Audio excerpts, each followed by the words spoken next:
Okay, welcome back to another rebuild update on our 1959 Massey Ferguson Workbull 202. Man, this thing is looking good. So, as you saw in the last video, James got the entire tractor part done. Now, today, he's starting to work on the loader attachment. So, as you can see here, he's obviously taking it apart. He's got it in a couple different big pieces. Now he'll use our John Deere tractor to get it outside in front of the barn, and he's gonna pressure wash all of this so we can then grind it down and get it ready for fresh paint. There's also some broken pins and stuff on here, which you'll see coming up in the video. He replaces all of those on our 1940 metal machines, and those two machines are the Clausing lathe and our Bridgeport mill.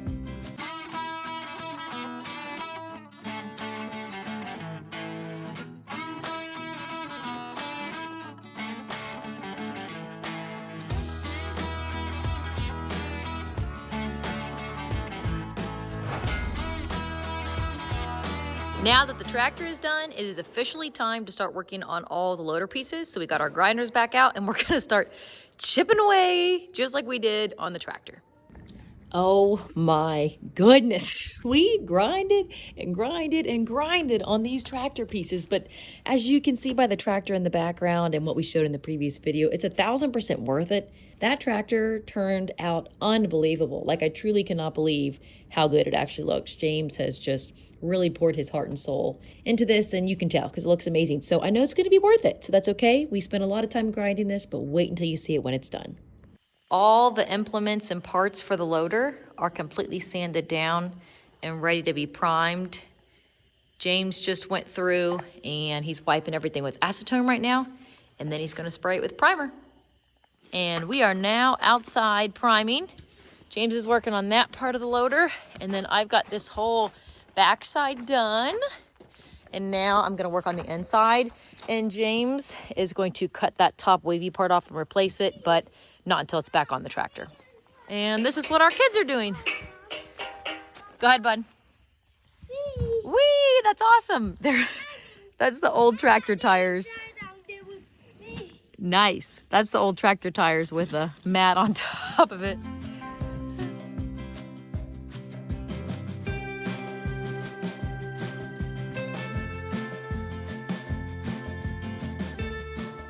And it's done.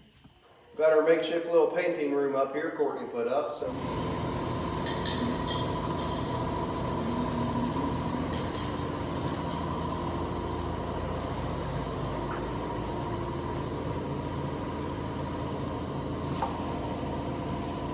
Okay, now we're priming all these cylinders.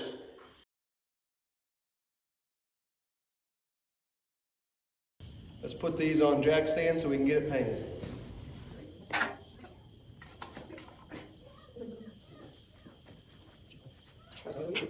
And everything is propped up and ready to be painted. Everything's hanging. Everything's taped off that needs to be. Okay, let's go. We're using the paint sprayer again because this just gets a really nice even coat on there. And I can't remember if I explained the paint situation in a previous video, so I'm gonna explain it here. Finding this color paint was truly a disaster. As you know, Massey Fergusons are normally red, but back in the 1950s, the industrial tractors like this one were actually this odd yellow color, which is similar to like a school bus, but you can't find it anymore. We did find one company to make it, but it was $125 a quart, and James really wanted to keep it original. So obviously we don't have the cash flow for that. So we took it to multiple other companies and had paint matches done, and they were all wrong. So James somehow mixed all of those wrong colors together to match the right color perfectly. So shout out again to my husband for just somehow always fixing things and making it work. And this clip of James and our oldest is probably my favorite part of this video. I was at work and he needed help, so he taught my 7-year-old what to do, and they put this back together. I mean, how cool is this?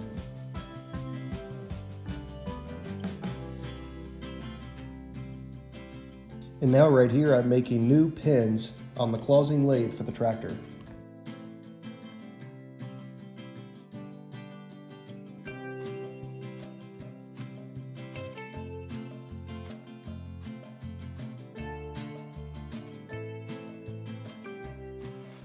All right, here's the pin installed. I just wanted to see what it was going to be like. I was hoping to take out a lot more slop than it did, but these holes in here are kind of wallered out.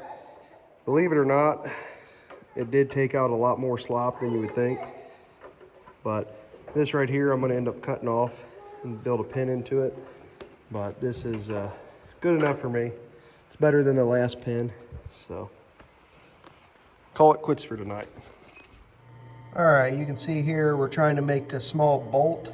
So I'm gonna mill off this side, smooth it off. I'm gonna mill off this side. I want it to be oblong to sit over inside the where the controls are. I'll show you in just a minute.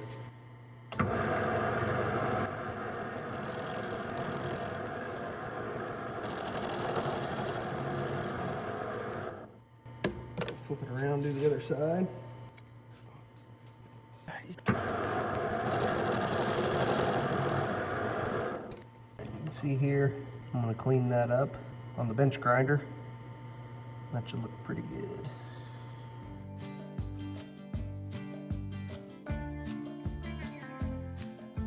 All right, we're gonna go over here and see what that looks like. It's got a nice little oblong head. It's not perfect, but I'm still learning how to machine. It's fun to play with though. I wanted that part to fit in there without going all the way through. And it does, so that looks pretty good. That's what I wanted it to be like. Oops. So now I need to drill a hole on the other side for a pin to go through. Let's see here. I need a pin to go through that side.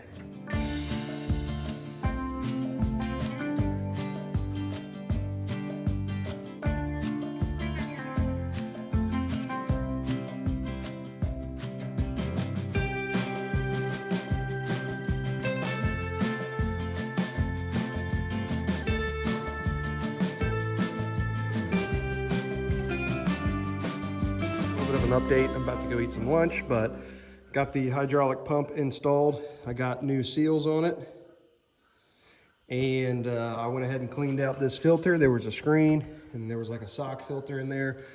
The screen was pretty filthy. The sock filter looked pretty nice. So I got the return hose in. I need to wrap that down there with heat, fabric, or tape because it's sitting pretty close to the muffler. So now, I'm gonna start getting ready to hook up the hydraulic hose, which is the intake. That'll go into the spool valve right here. And then I will then put the loader on here. So that's the plan. Everything's going pretty smooth. I had to redo this fitting. It wasn't tight enough. I think that was also leaking. I put a new shaft seal on the pump. I noticed one of the bolts were stripped out. That wasn't me, that was previous. They tried to fix it, so I went ahead and took care of that. And everything's going pretty smooth. I hope this don't leak. This was the main leak on the tractor, and I believe it was the hydraulic shaft seal. So that's where we're at. I'll try to video more. I keep forgetting to put the camera up, so.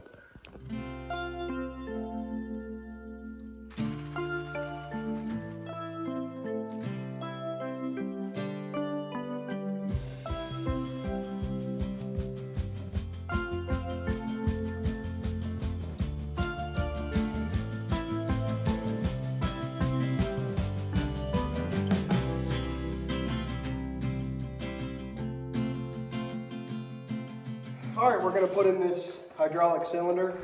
Pretty nice to be able to get to this point.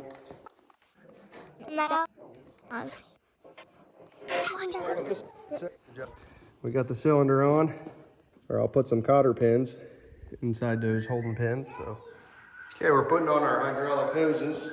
I took pictures on how this got hooked up. I went ahead and put this one on so I didn't forget. So this one back here goes to the middle. This one right here goes to the top. Probably use this guy. Just gonna get this stuff hand tight for now, and I'll come back through and tighten them all up. See.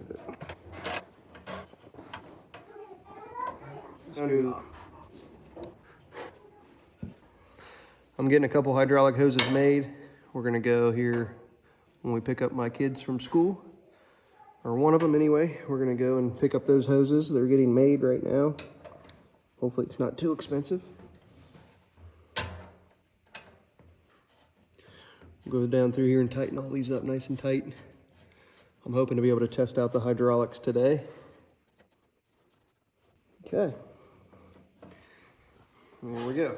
Okay, I went ahead and picked up the other hoses after I got the boys from school, and I got those all hooked up.